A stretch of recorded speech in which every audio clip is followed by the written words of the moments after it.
Welcome to the January 2026 meeting of the Old Colony Planning Council. It is 6:02 when I call this meeting to order. I'll start with the accessibility statement. This meeting is accessible to people with disabilities. Microphones or telephones will be used by all speakers. If you would like either of these accommodations, please contact Mary Waldron at 508-583-1833. The Notice of Non-Discrimination Rights and Protections to Beneficiaries with regard to the federal Title VI non-discrimination protections and the state non-discrimination protections is posted in this meeting room and is available on the Old Colony Planning Council website. Please contact Mary Waldron at 508-583-1833 for more information. Thank you. And with that, we'll turn it over to Mary to call the roll. Great. Abington? Delegate present. Thank you. Avon? Delegate present. Thank you, Derek. Bridgewater? Delegate present. Alternate present. Thank you, Sandy and Bob. Brockton? Delegate Alternate present. Great, thank Sorry, you. I didn't see that you were on, Yolando. Alternate present. Thank you. Duxbury? present. Oh, perfect. Thank you, Matthew. East Bridgewater. Present. Easton? I don't think Jean Marie's on yet. Halifax? Hanover? Delegate present. Thank you, Rhonda. Hanson? Kingston? I think Val's unavailable. Pembroke? Present. Thank you. Actually, Plymouth, it should be Laura Lind. We have a new one. So, and then Plimpton? And then Stoughton? West Bridgewater? I'm present. Thank you, Mike. Whitman? I know both Noreen and Dan Savucci are unable.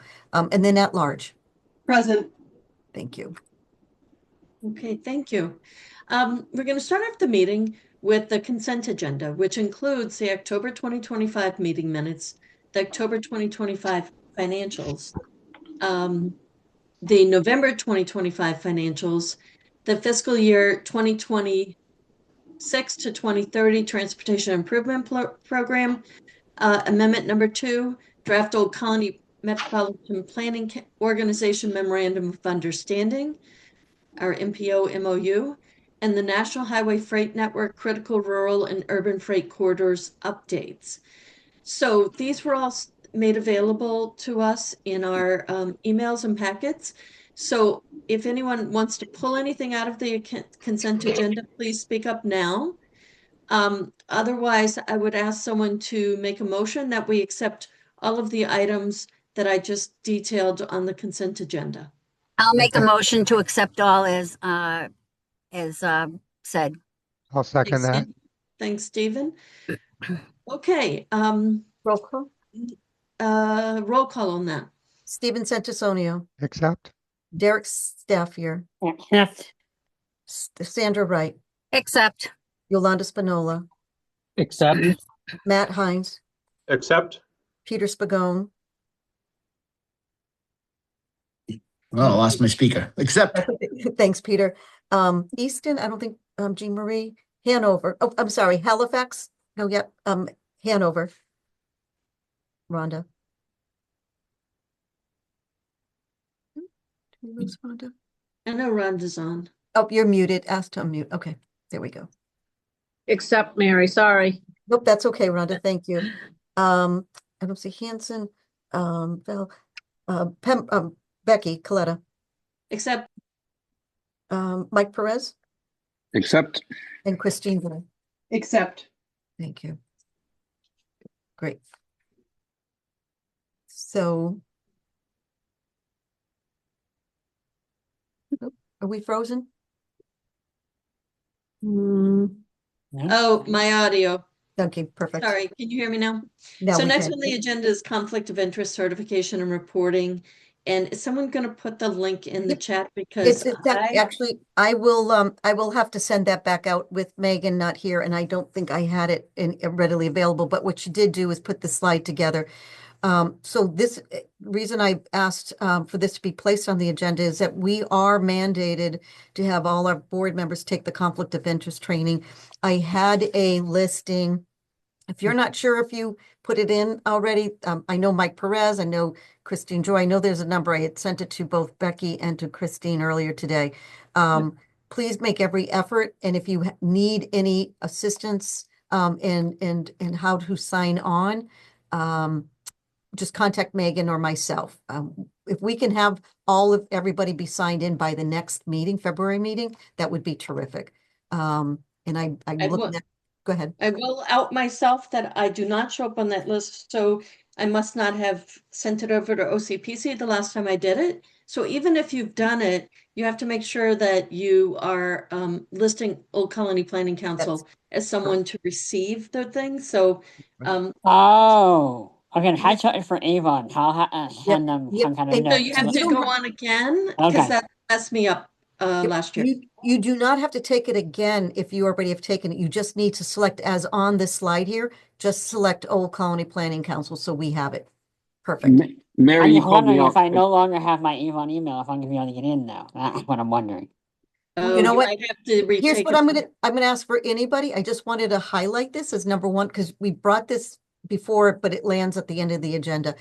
Anybody that needs any assistance, just reach out to Megan and myself, and over the next Okay. couple of weeks, we'll get everybody onboarded. I'm pretty sure I'm updated. I just have to transfer it to you. Okay. All right, So- thank you guys. Before So we now move we're on, gonna move on. before we move on, Whoops. I have a question. Go ahead. Oh, sure.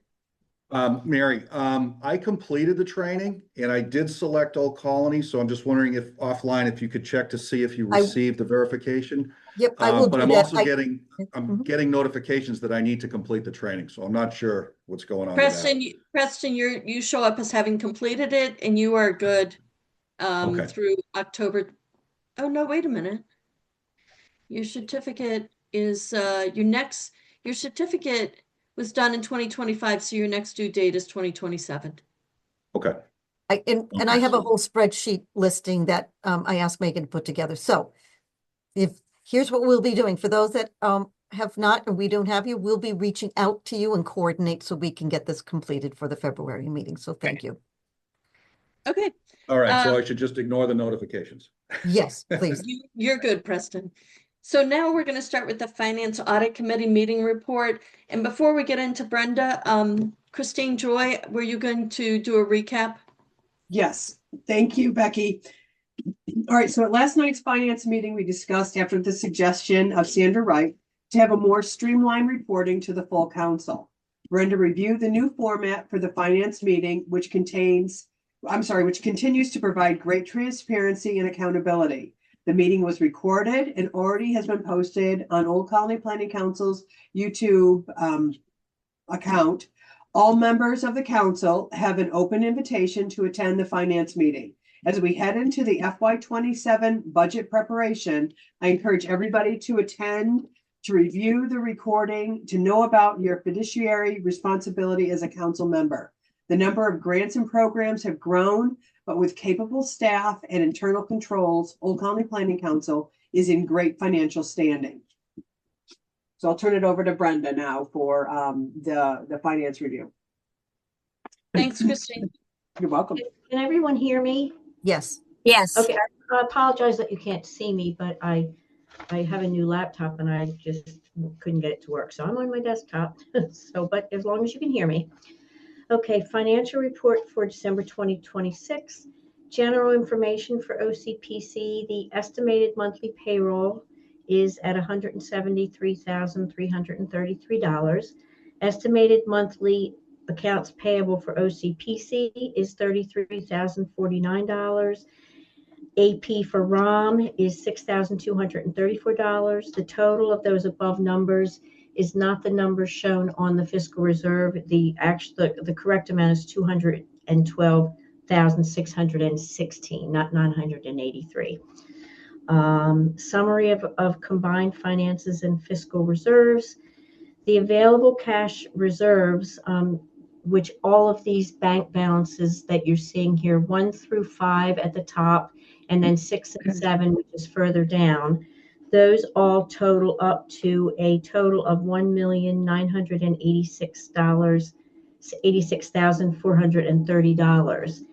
Out of that comes the reserved funds, which are not available because they are reserved for specific grants, such as the DLTA augmentation, which has a balance, an earmarked balance of $38,306.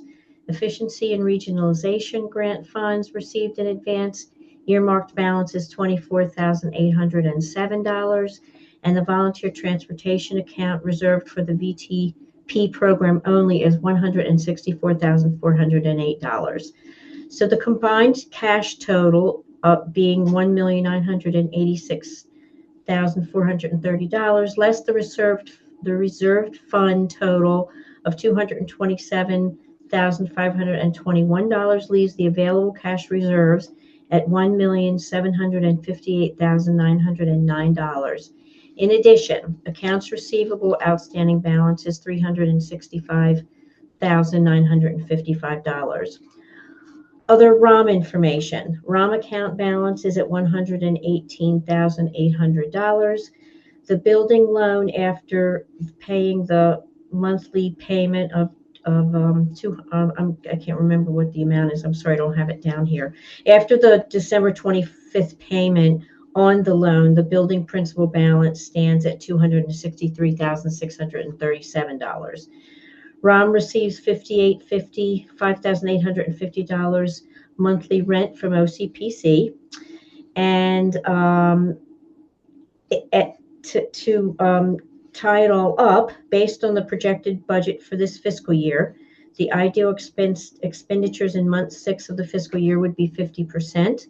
December report shows expenditures at 45%, giving us a 5% surplus, or $596,014 in income over expenses in surplus funds. And that's the end of the financial report. Just because, Brenda, I think this is what Sean is not able to be on, but this is also, for the council members who may not have been at the finance meeting last night, this is also part of the breakdown of a graphic of the OPEB fund, and it just shows graphically where and how it is doing progress. So this was in your packet. This will continue to be there, but this will be the financials moving forward. And I hope this is streamlined. I want to thank Sandy again and Christine for working with Brenda on this format. By the way, the OPEB fund balance at the end of December was $1,500,322. I was going to say that, Brenda, that it's important to note that we have been doing our work in building up this OPEB fund, and we've had very good fund returns. So we could drop below 1.5, but it's the first time we've gone over 1.5. So that was worth noting. Yes. Yes. And it's noted on this graph from December of 2024 to December 2025. You can see it just progressively doing really well. And again, this is thanks to the council and Christine and to the others for us going in with the Plymouth County and the PARS and having the fund switch from Rockland Trust to PARS. So we are going to need a motion on accepting the report. Just before we do that, may I, through the chair?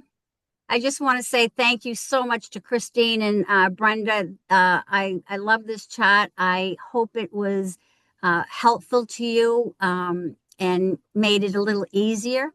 But you did a fantastic job, and I really appreciate all that you do. Great partnership. Excellent suggestion. Thank you, Sandra. And thank you to Christine and Brenda for their work on this. Yes. So our action item, Sandra, maybe you want to do this, is to accept the December 2025 financial report. I will accept the 2025 financial report. Make a motion? Make a motion, yes. So moved. Second? Great. Roll call, please. Yes. Stephen Santasonia. Accept. Derek Staffier. Accept. Sandra Wright. Accept. Yolanda Spinola. Accept. Matthew Hines. Peter Spagone. Accept. Rhonda Nyman. Accept. Becky Coletta. Accept. Michael Perez. Accept. And Christine Joy. Accept. And Matthew Hines also votes to accept Oh, for thank you, Duxbury. Matt. Thank you, Matthew. And now the fiscal reserves, was that a separate line No, item yeah, there? no, actually, in my notes, Becky, was all of those Okay. items on the agenda. I can take it back up there to the top. All of these items under the finance, the audit meeting, the December financial, the fiscal reserves, and then the Covered, changes yeah, are okay. all combined. So what's left is now is the audit. Okay, great. So now Brenda will take us through the fiscal 25 audit. Actually, she's really not going to take us through it. What we did. It was in the report. We had a presentation at an executive committee in 2025. We didn't have a quorum of the executive committee. It was presented to the finance committee last night where they approved, and the finance committee made a favorable motion to have it go to full council for their approval. So the reporting and the YouTube was included for staff, for the council members to review. And just a note here, this is kind of a big shift for us here that we're doing less time in the meeting for our financials to try to really focus on also the work of the council and how we can bring the work back and forth to our towns. Reviewing the financials is our fiduciary responsibility, so encourage everyone to take a look monthly or occasionally at the more detailed reporting that's coming through your email. But right now, I think we're just looking for a motion to accept the fiscal 25 audit that has already been accepted by the Finance Committee. I'll make that motion, Becky. Thank you, Stephen. Second. And with the roll Thank you, call. Derek. Second, roll call. And President Coletta, as well as Treasurer Joy, just have it be noted that there were no findings in that audit, just so it's for the record for the full council. So Stephen Santasonio, Accept. Derek Staffier, Accept. Sandra Wright. Sorry, Sandy, did I hear you? Accept. Thank you, Sandy. Sorry. That's okay. Yolanda Spinola, Accept. Matthew Hines, Accept. Peter Spagone, Accept. Rhonda Nyman, Accept. Rebecca Coletta, Accept. Michael Perez, Accept. Christine Joy. Accept. So Great. Now we are moving on to the September OCPC staff report by Mary Waldron and staff. thank you. I am just going to highlight a few things, and I always do this, and I'm going to say it again. Our council staff report is really incredibly filled with lots of information from things like, I will tell you from the administrative pieces of this, town reports are being completed. You as council members receive a copy of it. But it's the work of the staff when we send it to each of the communities. And I know Rhonda Nyman has already talked about sharing that town report widely. And I recommend to everyone, it really is filled. We will at some point have all of them posted on our website, so you can do some comparison to each of the communities of the 17 that we report to. Actually, strike that, 16 communities. Brockton doesn't require us to do an annual report, but we're going to do one this year. But those annual reports, there's a lot of work because the timing of it, but kudos to Megan, to the department, as well as all those who contribute. It really shares a lot about what we're doing. Meeting with managers, we're doing a pilot program with Beacon Climate for maybe solar on our roof. There are lots of things that we're doing, and lots of work that lots of departments are working together with each other. So if you have not done so, please go through all the various highlights in here that the staff, it's again pretty comprehensive, and it was in your packet. I do want to just say as a side note, and just because we're on the heels of the meeting today, we had a really big meeting with the consultant CPI, who are the selected consultant for the we're calling it the PRISM, the prioritization process. That's at $1.9 million grant. Really great meeting. The consultants, I want to just say thank you to Becky and to Charlie and to Bill McNulty for being on the team. We had also someone from MassDOT who was on the selection, Paul Omano, And then, was it Mr. Stone from Abington who was on it too? Yes. Thanks, Charlie. I walked out, I had to run to a meeting, but I walked out of that meeting with staff both online and the consultants. It really, there's a lot of great work that's going to be done. We'll continue, and Becky, thank you for being on that meeting, but I wanted to do a hard stop on that. That's a lot of money that came in here. And everybody's goal is for this to be a success. So when you get a chance to relook at the staff report, look within the transportation pieces of this. It has everything to do about efficiencies and prioritization and selection of the projects that are selected for the Transportation Improvement Program. A lot's to be unveiled on this, but we talked about perhaps having a little bit of a blurb just to talk about where we are every so often at these meetings, so you'll know more about how this can be helpful for the region and your community. So I want to just do a hard stop, and I know just quickly while Nick Giaquinto was on it, as I mentioned in an email this week, Friday is Nick's last day here at Old Colony Planning Council. He's being moving to the town of Norwell and will be part of the MAPC region. But then we're going to be, it was asked earlier about the advertisement for the position. Don and I still have to tweak some language on the description, but we're going to be posting for not the senior planner position. We're going to be posting for the director position. As you know that Don Sullivan will be retiring at the end of March. So we're going to be posting, and we've been doing some classification for various salary range, because with the equity, the transparency wage law, we have to have a range when posting, but the council members will be the first to receive that posting before we go public with it, just for a matter of your information, and would love to make sure that you assist us in helping getting word out, just because we want to be able to hire the best and continue on with all the great successes. And Mary, I want to note that when we brought on Don Sullivan, Yes. Don was not someone who was already working with us. He worked for another agency. Mhm. So when we start to look for this is a really important position. Don has done a wonderful job of bringing a lot of money to OCPC's region from the Economic Development Agency. And I really want people to see this and share it and help us get the most qualified person into this job as Don sails off to his retirement. Thanks, Becky. Thank you, Becky. Before we go into, so in A, I just want to do a quick overview.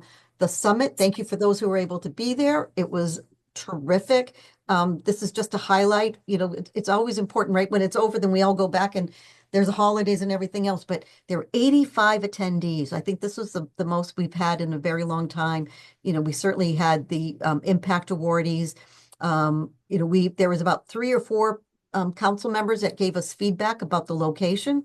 We're working on getting better sound system. So we're ready in the works, but if you had not had a chance yet to give your feedback about the event itself, we'd love to still hear, but we're going to start putting out a save the date for 2026. So stand by for more information about that.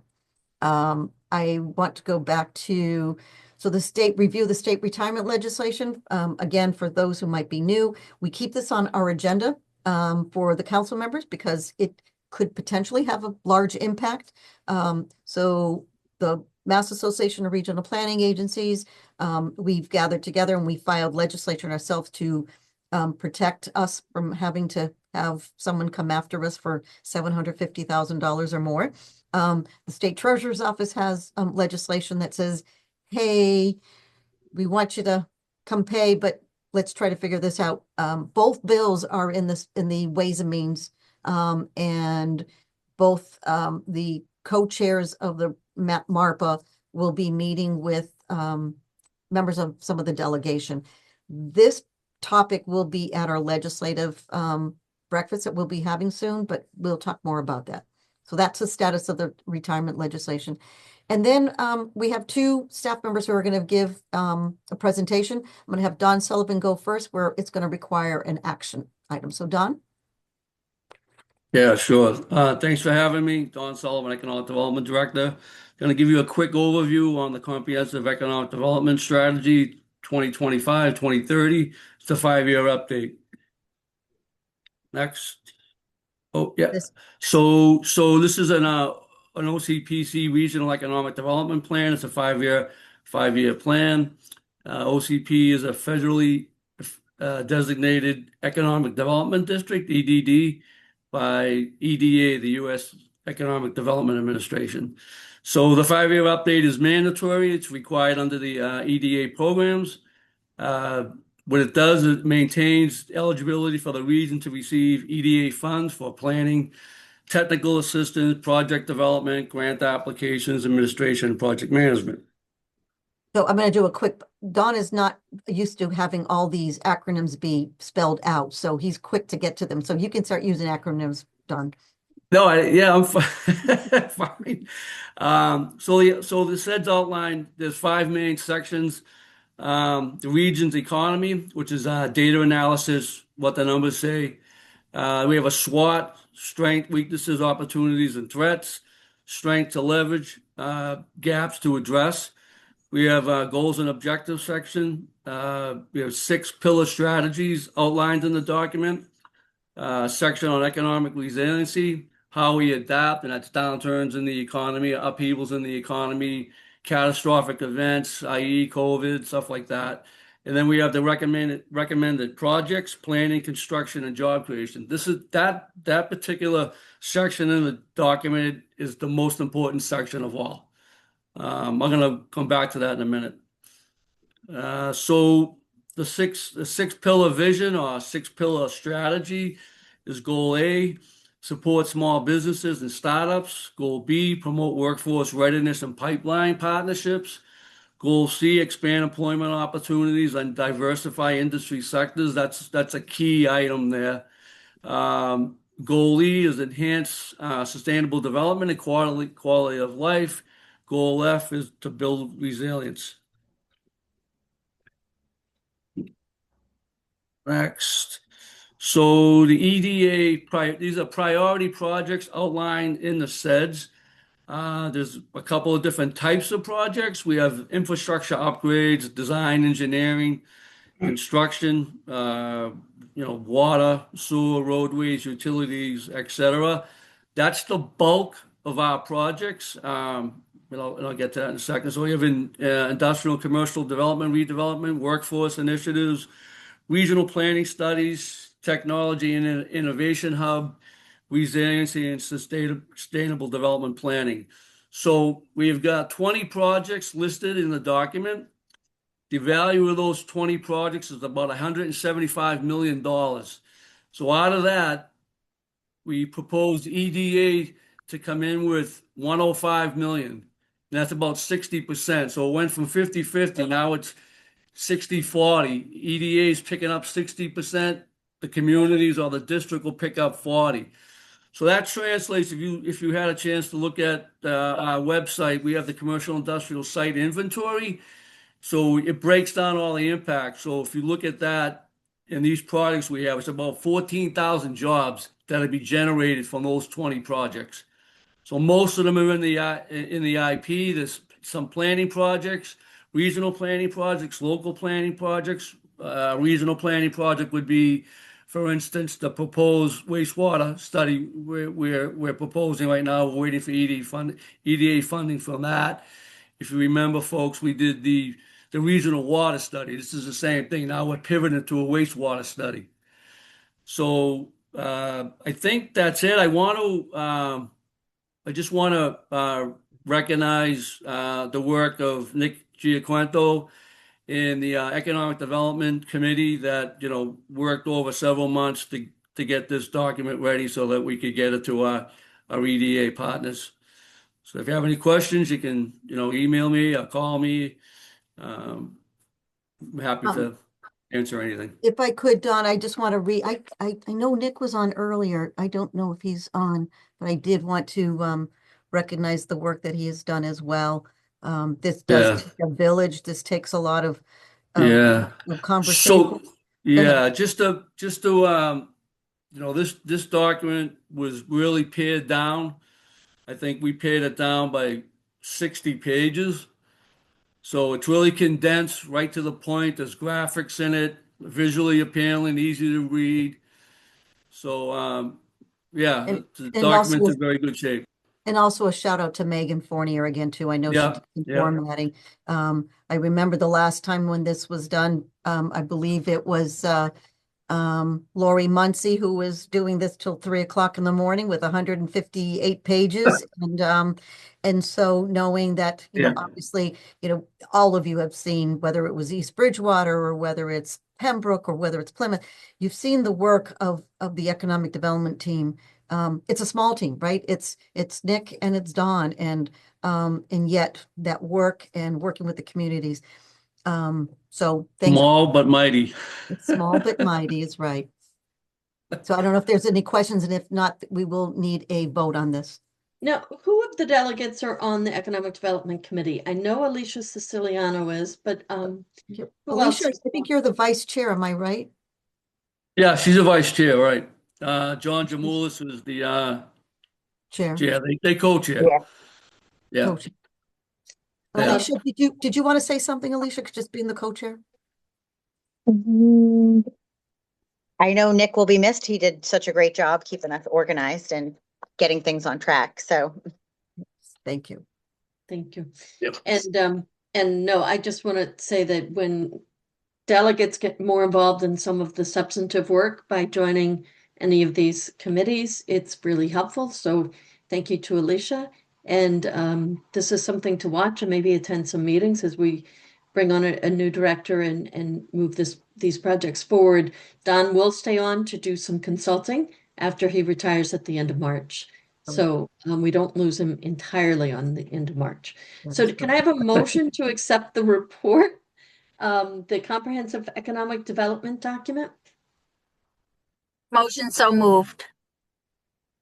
Thanks, Sandra. Second. I'm sorry. Thank you. Thank you, Steve. Roll call. Yes, Stephen Santusonio, Accept. Derek Staffier, Accept.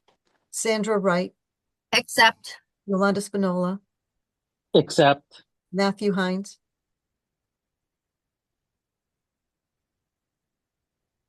I'm going to wait just a minute. I can come back to. Can you hear me? Yep, we can hear you now. Thank you. Accept. Sorry, Okay. accept. Nope, that's okay. Thank you. Peter Spigon, Accept. Rhonda Nyman, Accept. Becky Coletta, Accept. Mike Perez, Accept. and Christine Joy. Accept. Thank you, everyone. Thanks, Thank you. folks. Thank you. Now we have Lori Muncy to give us the regional policy plan. Hi, everyone. I'm here to talk about the regional policy plan tonight. But basically what it is, it's just a master plan for the whole region. So you can go to the next slide. We're going to talk about, we're going to meet with you to review your priorities, your challenges, and your proposed capital improvements. The plan will incorporate state policies for climate resilience, housing, transportation, and ED into the appropriate chapters in the final plan. Like I said, we'll just review the same chapters that's found in a regular master plan. And we'll be holding workshops in your communities to capture the opinions of constituents and community leaders. You can switch. I'm going quick. Thank you. Just to keep the meeting moving. Everybody knows kind of what I'm talking about, and we're just going to do it on a regional basis. So we're going to have some workshops in your communities and meet with you to ensure that implementation strategies align with the local and state priorities. The project timeline is spring 2026 and the completion is the fall of 2028. And we'll have more information on our website soon. If anyone has any questions, please reach out to me at any time, except March, because I'll be in Jamaica. If I could just add to what Lori was talking about. So the last time that the regional policy plan was updated was 2018. And some of you may remember there was a Vision 2020 many moons ago with SERPED and with MAPC. That really was big, and it's a lot to people to corral and get on the same page. There was an opportunity through some funding through the state just for regional planning agencies, and those funds had to be used for things that we had applied for federal funding. So we applied through the congressional spending plan. Congressionally directed spending. Directed spending. Thank you, Paul. And it wasn't funded. We weren't funded, but that made us eligible for us. We could have selected just about anything. But as you can imagine, from 2018 to the various things that have happened, not just only with COVID, but just how all of you function, whether planner or economic development or board. So what we're going to do, because all this great work, right, that we talk about in our town reports, we're going to take this on a region-wide. So the amount of the funds, I believe it's about 69 and change, 67.9, I think it was, for 2 years. And we're going to be taking those funds and we're going to start digging into an opportunity for laying the groundwork. As Lori said, this is like a 2-year project. But what's really important is that it will be helpful for knowing for anyone, whether it's development or whether it's housing or whether it's financial decisions. This will be a roadmap for our communities, for our region. And so as we're working on the the tech hub, and we're working on this $1.9 million funding, and we're working on culverts, and then we're working on age-friendly. It's all coming together, and it needs to be put in. I'm sorry? The food hub or whatever we call it. Food hub, yes, yeah. I mean, there's so much. Everything that's in our staff report will be able to be put together in a plan about where the next 5 years, maybe 10 years, but at least the next 5 years, where this region goes. And, I appreciate the work that Lori has done and will be doing, but this will be so many of the staff coming in. And so you're going to be hearing a lot about this. Again, we're starting with some funding. In total, in transparency, it's about a $600,000 to $700,000 venture. But we are going to go after one-stop funding. We're going to go after various elements to support. So we have call it the $130,000 funding that we have right now. That's a step in the right direction, and we'll be going after other funding as we go along the way. It's important for people who are planners. It's important, but it's also for those that are in the development world to know what our wishes and what our communities are. So with that, if there's any questions of Lori or myself or anybody. We don't need a motion or anything. This is more informative, and we'll be keeping staff, keeping the council members informed.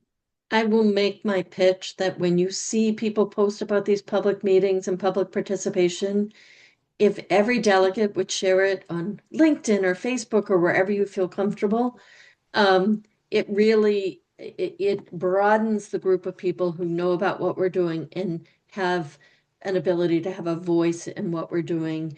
When we start talking about regional planning, it's important that people feel some ownership in it. And getting the word out for these opportunities for public participation is really important. Which is why I think bringing it to the council members today, you'll be hearing more as we go along. So thank you, Becky, for your support. I'm like a nerdy about this because I just think it's incredible what Lori did in 2018, but I want to put an asterisk to that. That was funded by transportation funding.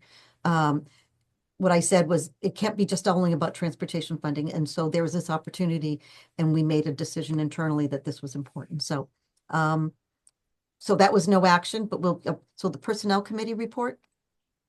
Yes, so who's going to do that? Stephen? That would be me, yes. Give me 1 second. I found it and then it didn't click, so stand by. No, stand by. I know it's here somewhere. I am not Megan and it didn't work. So stand by. There it is. Okay, here we go. Okay. Thank you, Mary. Good evening, everyone. The Personnel Committee met on Thursday, January 15th at 1 p.m. The committee reviewed proposed amendments to the Personnel Handbook and, following discussion, voted to recommend approval of the following updates. First, addition of an appendix outlining the required emergency protocol for aging services access points, known as ASAPs, in the region, as issued by the Executive Office of Aging and Independence. Second, expansion of the artificial intelligence policy to provide clearer guidance and establish appropriate parameters for its use. Third, revision of the paid family and medical leave section to align with recent state law changes regarding the benefit cap amount. And finally, inclusion of a new section addressing the Wage Transparency Act, which became effective January 1st, 2026. This section will note the law's effective date and provide staff with a direct link to additional information. The Personnel Committee requests to the Council to approve the suggested personnel handbook amendments. Thank you very much. Do we have a motion to accept? Stephen? If there's no questions, do we have a motion to accept the Personnel Committee report? Make a And motion the to move accept is as better presented. proposed. Thank you, Mike. I think it was second. We'll figure that out when we see the tape. On the motion, Stephen Santisonio, Accept. Derek Staffier, Accept. Sandra Wright, Accept. Yolanda Spinola, Accept. Matthew Hines, Accept. Peter Spagone, Accept. Rhonda Nyman, Accept. Becky Coletta, Accept. Michael Perez, Accept. and Christine Joy. Accept. Thank you. And before I move on, so just so council members again know, we have a parking lot internal to the staff.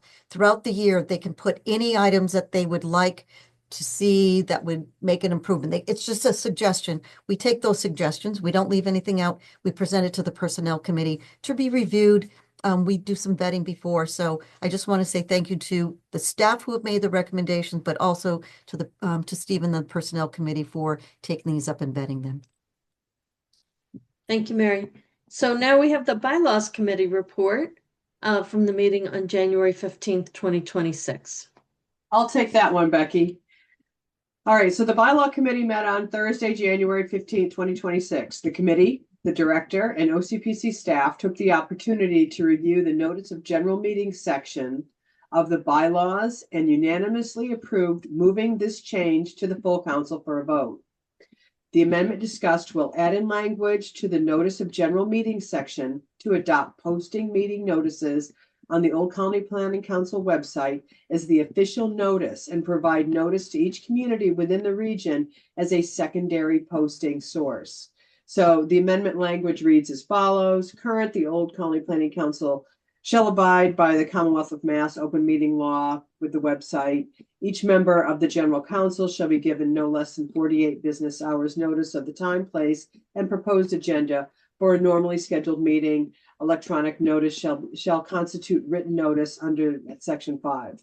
Notice of any change in the time or location of a scheduled meeting of the General Council shall be in accordance with the Commonwealth of Mass open meeting law. And our add-in is Old Colony Planning Council shall comply by posting notice on its live website calendar as the official notice, and shall also provide notice to each community within the OCPC region. The Bylaw Committee requests the council to approve the suggested bylaw amendment. Thank you, Christine. Are there any questions for Christine? Nope. All right, do we have a motion to approve this change to the bylaws? Make that motion. Second. Thank you. Thank you, Mike. Roll call. Stephen Santisonio, Accept. Derek Staffier, Accept. Sandra Wright, Accept. Yolanda Spinola, Accept. Matthew Hines, Accept. Peter Spagone. Wait for Peter. Sorry, I don't know. I can't see. Before I move on, I'm just going to move on to. I lost my list. Rhonda Nyman, Accept. Becky Coletta, Accept. Michael Perez, Accept. and Christine Joy. Accept. And Jean Marie Joyce. Thank you, Jean Marie, for joining. And it looks like maybe Peter had to drop off. Yep. Okay. But we have Jean Marie. Sorry, Jean Marie, I did not see you come on. Thank you.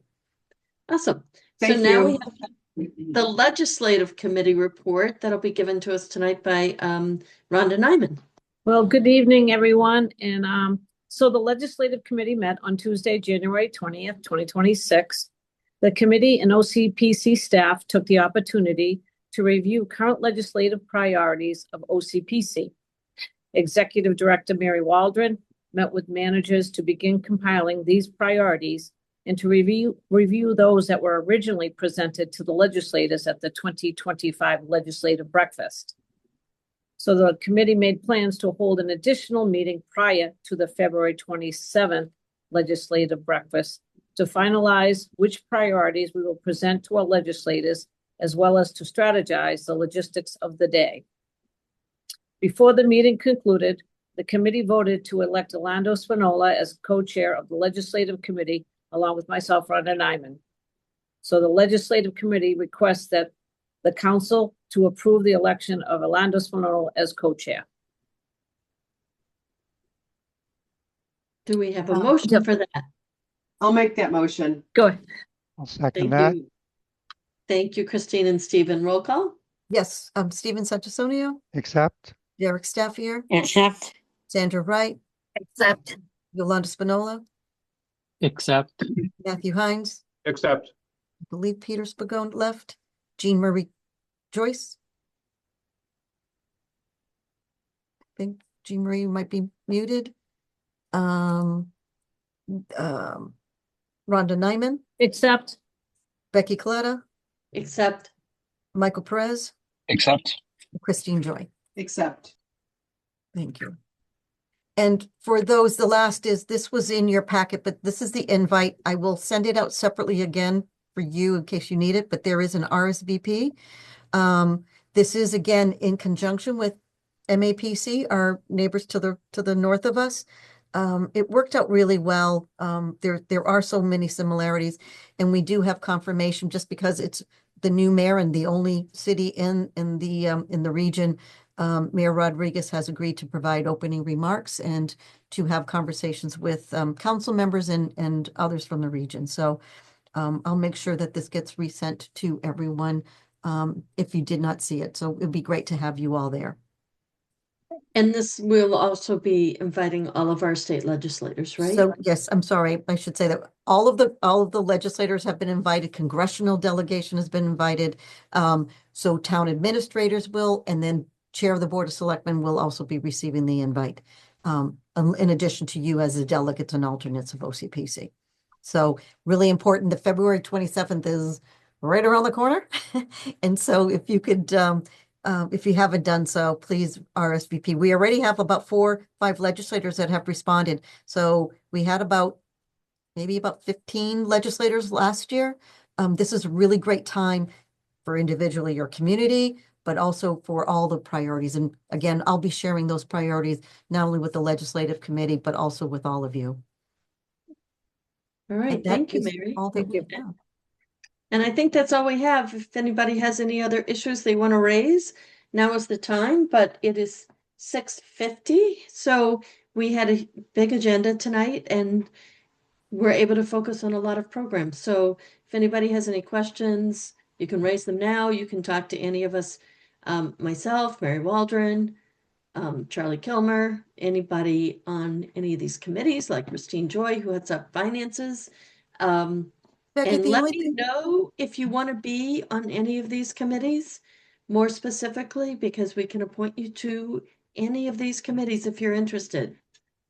Becky, the only other thing that I would add to before we sign off, if there are issues and topics that you would like to have OCPC take up, please let us know. It's been at the request of Alicia from lots of time, but I think all of you agree, hearing about the programs and things that OCPC staff are working on for you and your communities are really important. So, but please let myself know or Becky know if there's any topic, and we'll keep our fingers crossed for East Bridgewater to support and approve like the MBTA communities so they can get more funding to their to the town. Okay, so do we have a motion to adjourn? So moved. Thanks, Rhonda. Second? Second. Okay, on that, we can just sort of wave goodbye Okay, unless anyone objects. Thank you, Good everybody. night. Thank you. Have a good Good night. night, everybody. Everyone.